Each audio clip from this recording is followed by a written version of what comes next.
Hi, I'm Zoe Bäckstedt. You're at my house in Belgium today.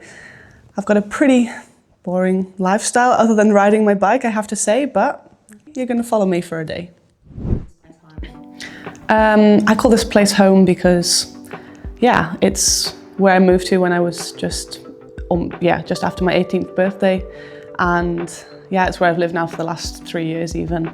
I really like it here, so it's in a good area. It's got everything I need. So yeah, to me, this place is home now. But yeah, most of the time a good coffee, lay on the couch a little bit, you know, like just your daily routine, your bed, like all of just the basics that you have at home that you don't have at a race or at a training camp. And that is, yeah, the best part. First thing I would do, lay on the couch, turn the TV on, you know, just, yeah, it also depends on the time of day. Maybe it's then going straight to bed if you get back after a late flight or something. But yeah, most of the time it's just breathe and yeah, relax. My favorite meal, if you ask my girlfriend, that would probably be something with like chicken mince, like, yeah, something like that, like with that as the base. I like chicken meatballs, you know, and then doing some pasta or some gnocchi with it and a load of veggies and yeah, pesto. That's basically my favorite dinner that I will make, especially when I'm on my own. I will just make variations of that. If my teammate was to visit, maybe into town, we go to Cappuccino, get some good pancakes. Yeah, go and just walk a little bit around the centre. From Cappuccino, it would definitely be the cherries and cream. Yeah, this is a really good combo. I really like it. Otherwise, it's like banana and chocolate, and I don't like banana. So then I've narrowed it down. That was the first time when I saw this apartment the first time, my dad took me into Cappuccino and we got pancakes. And it's just been, ever since then, every single time, cherries and cream on top of my pancakes. I think my teammates would be surprised by the amount of Lego. I think it's not a normal thing to have in your house, but I quite enjoy it. I think it's a nice little bit of decoration. Too many to count, too many sets. I don't know, I really lost count. They're everywhere. Very first Lego set that I ever got. That is what started my Lego addiction, let's say. But it's a McLaren, so let's then scoot straight over here. To my Red Bull, this one is more on brand, so we're gonna look at this one for now. I really like this one, it took me a long time to get it. And then, also more cars.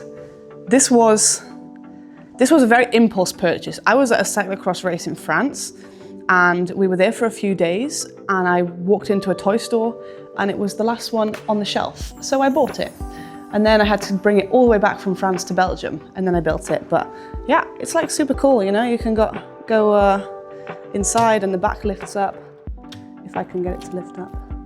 So like, yeah, it's just super fun. It took me so long and I did so much stuff wrong as well that it probably took me a couple of months to build this one because there's so much inside of it that is like gearbox stuff, and if you put one thing wrong, then you basically have to undo like a week's worth of work. So I started building it.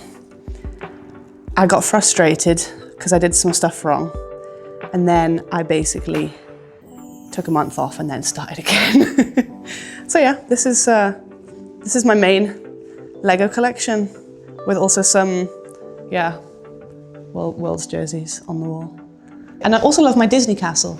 This one was really another impulse buy that I was just like, I can't not have it. Look at it, it's giant. This is literally the only place in my whole apartment that it will fit. Okay, unless I put it on top of that, but this is like the only place that it will go because it's so tall.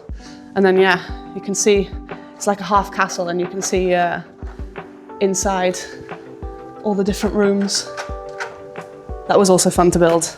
This one is, I think actually, let's put it down. This one is my favorite because underneath this like top layer, it says 100 on it. And yeah, you only know that if you're the one that was building it. And I find it really fun. And like on the box as well, you could scan a QR code and it had a playlist to go with it. So you could listen to the playlist whilst building the Lego, and I really enjoyed that. This is my duck. I did name him a few days ago actually, but I forgot his name. I won him in Ball at the cyclo-cross. And he's really cool, although it's a little bit big. This is my only problem. So he just lives in the window. And then every time I come back from a ride, I can see him. And hold on, I'll be back 1 second. He's got a little brother. Look at this. The jerseys are quite self-explanatory, if I'm honest. This one is from Australia, because it says it on here. This one is from Cyclo-cross Worlds in Tabor. This one is from Rwanda, which I quite like, but I've got no space to put it anywhere, so it's just been chilling here for now with my little gorilla. And then keeping the medal nice and clean, you know. Gotta protect it. Proud of? I mean, for sure the first one is, yeah, it was a result to be proud of, you know. Yeah, it's a road race win, you know, and it was a sprint with just the two of us. And I also had a slow puncture in the sprint. Like from 5Ks out, I realized that I was on a flat and I was cornering so bad and everything. So like that race is still in my mind, super fresh. Like I could tell you everything that happened, you know? So yeah, it's quite a special one. And that is this one. I also like the jersey because it's got a few extra details because it was the 100-year anniversary. So it's got like the gold zip here and it also says on the arm, 100-year. And was there anything on the back? Yeah, here on the back. It's got the little 100 tag. That's a really so good year to it's a really special one in that sense. So yeah, and I also think the team relay one here from, where was it? From Leuven. We had a super strong day as a team, like just everything went really well that day. And yeah, it's also nice for it to be a team result, not just an individual one. And we had some juniors that was like their first Worlds. So it's also like nerve-wracking to try and perform at the first World Championships you go to. And then, yeah, everyone did everything to perfection. So it's also quite special in that sense that it's not just individual, it's like all of us together. I would quite like to have a cobblestone here, Paris-Roubaix. I think that would be a dream of mine for sure. Would look, yeah, super cool, and it's just a race that is close to home, you know? Okay, the most underrated part of being a pro cyclist would definitely be getting a massage.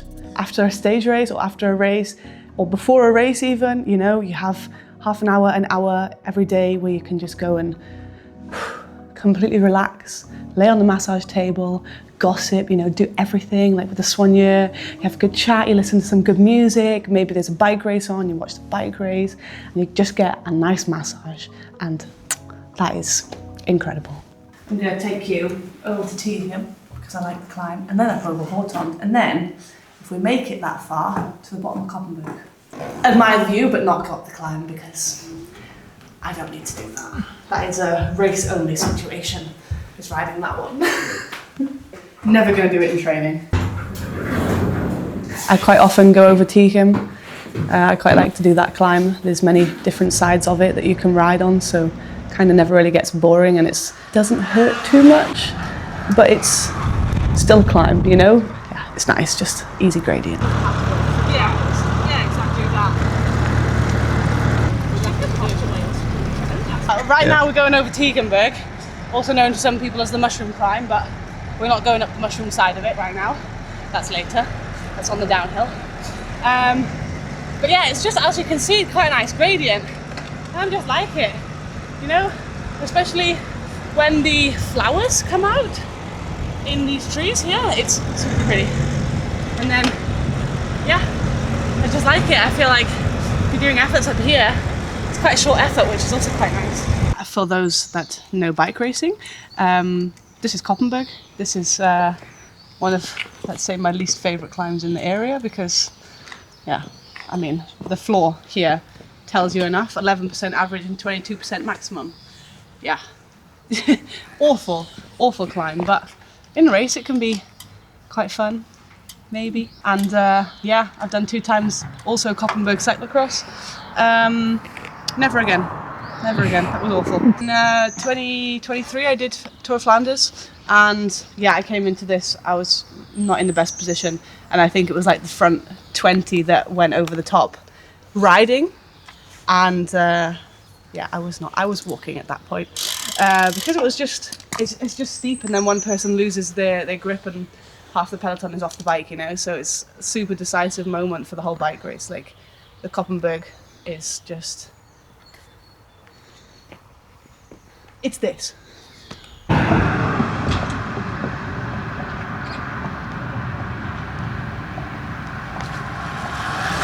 Oh, I would like to think if I wasn't a cyclist, I'd still be doing a sport. I quite enjoyed tennis when I was younger, and I was okay at it. I don't know what I'd be doing if I would still be, yeah, doing that, or a different sport or something along the lines of. But yeah, that was what I was enjoying before I committed to cycling. I have no idea. After cycling, that's just a big unknown. Like, I don't think about it so much because, yeah, I hope I've got a long time left in cycling that I can maybe start thinking about that in 5 years' time and see in the future what I'm going to do then. But for now, it's, yeah, absolutely no idea. Living in the now. If I could achieve one more thing in my career, only one, I think I would have to say to win Roubaix. As much as I also love cyclo-cross and that side of the sport, yeah, for sure, following my dad's footsteps, I would love to win Roubaix one day. Now, I'm taking you on a small tour. We're gonna go and get pancakes, why not? That's the church. I mean, it's really pretty, it's really tall. And at Christmas, they put some really pretty lights on it, and it looks super good. And then this area turns into like the Winter Wonderland. So then you have an ice rink here.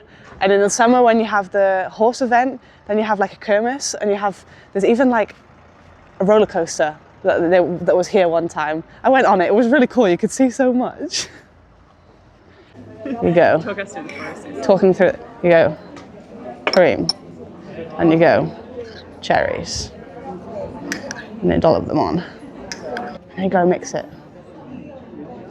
And then fold it back over. And you're good to go.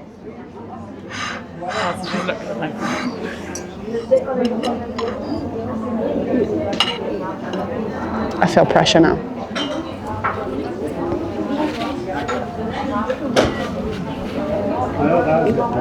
That's what I get up to at home. Like I said, not really much happening, just a little bit of easy vibes going on. And now I think you know where I'll be, laying on the couch. Bye.